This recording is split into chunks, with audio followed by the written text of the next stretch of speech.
All right, we are now to the midpoint of our series on culture, and today we're going to be looking at high culture and low or pop culture.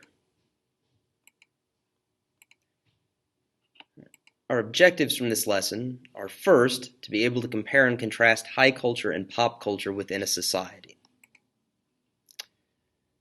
Second is to discuss the difficulties of distinguishing high from low or pop culture. Third, at the end of this lesson, you should be able to evaluate both high and low culture. And by evaluate, I mean decide whether you think high culture is really better than low culture. Maybe it's reversed. Maybe there's really not that much difference between them, and we make more of the distinction than there really is. But by the end of this lesson, you should be able to evaluate both types of culture and reach your own conclusions and support those conclusions.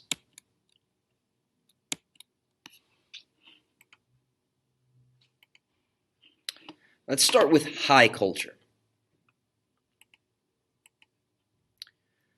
High culture is culture that is seen as intellectual. It's prestigious. And yes, you might be thinking, oh, I'm pretty sure it's prestigious. And you'd be right, except we're trying to be prestigious, which is the snootier way of pronouncing that word.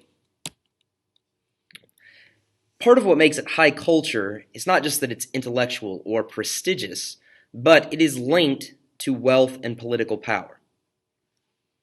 It is connected to rich people. It is connected to politically powerful people.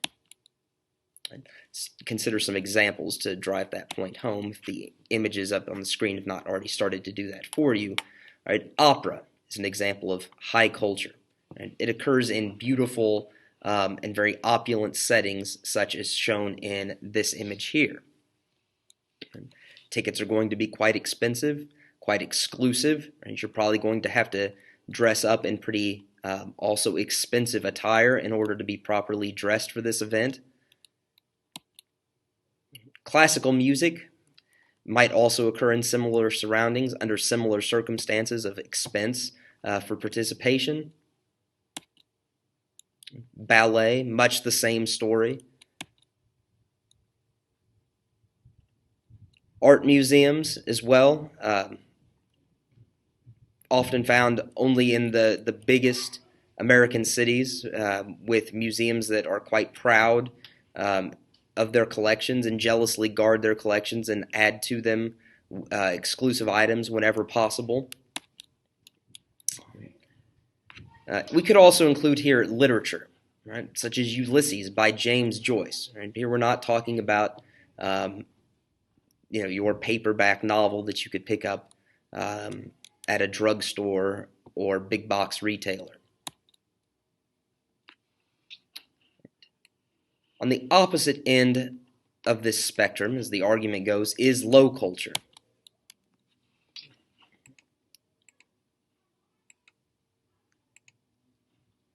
And low culture is what we most frequently call pop culture, right, or popular culture. It's the mainstream culture.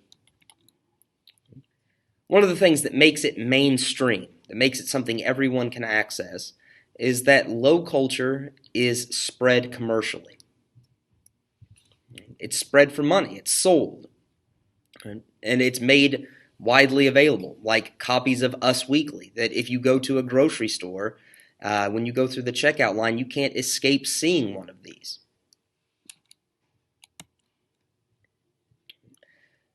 Some examples we could include would be TV shows and movies. Right? The same kind of TV shows and movies these gentlemen star in. Right? You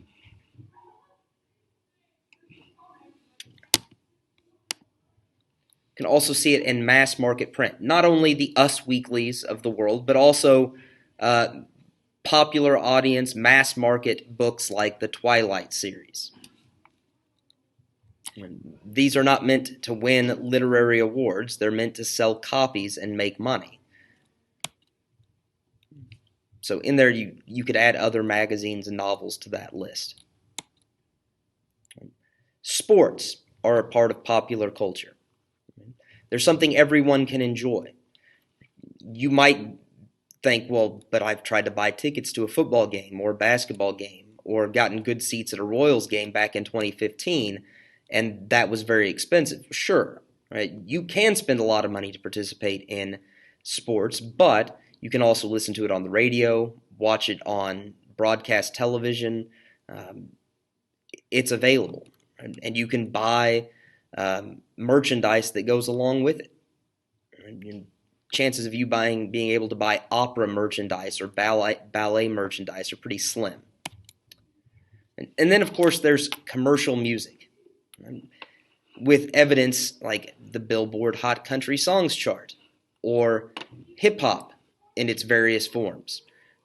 Those are all forms of what are considered popular or low culture music.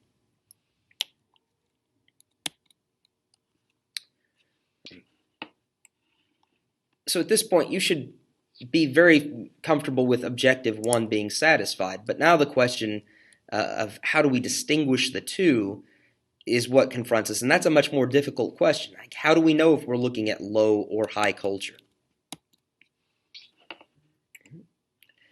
The differences are not always clear. It is Hamilton, which was a Broadway play with Broadway actors, right, in the thespian tradition of Shakespeare.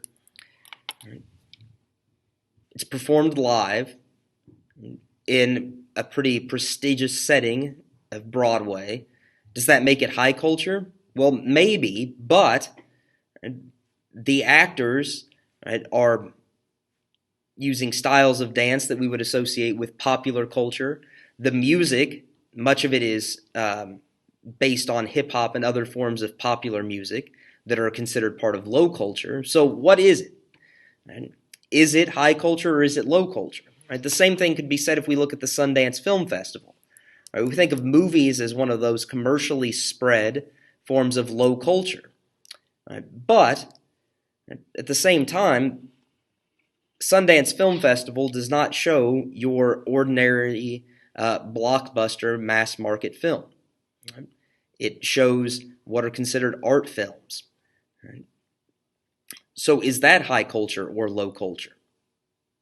Most people do not watch the movies that come out of the Sundance Film Festival, or certainly the movies that win awards at the Sundance Film Festival. So does that exclusivity make it more high culture? That's up for debate, and that's something you kind of have to figure out for yourself. So again, how do we know which is which?